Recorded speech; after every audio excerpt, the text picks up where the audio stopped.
Au Gabon, coup d'envoi demain du dépôt des candidatures à la présidentielle prévue le 12 avril, et ce jusqu'au 8 mars prochain. Le scrutin est l'une des étapes cruciales vers la fin de la transition promise par les militaires au pouvoir depuis le coup d'État de 2023 qui a chassé la dynastie Bongo. Qui sont les possibles candidats depuis Libreville? Yves-Laurent Goma.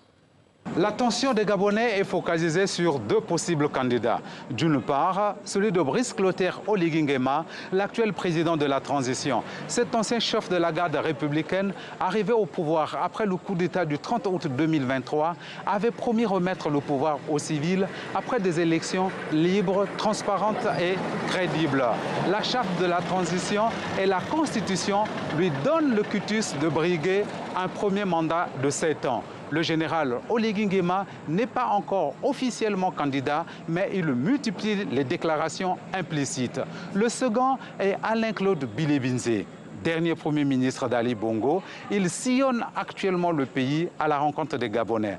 Parmi les autres candidats qui se sont déjà déclarés, deux femmes. Une chef d'entreprise de 36 ans, Zeynaba Nyingi Chaning, et Marion Nenge Mintsa, une ingénieure de 44 ans.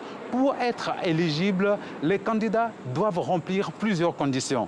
Il faut par exemple verser une caution de 30 millions de francs CFA, soit 45 000 €, avoir résidé dans le pays durant les 3 dernières années et être âgé entre 35 et 70 ans. À cause de ce critère, beaucoup de poids lourds de la politique gabonaise sont exclus de la course.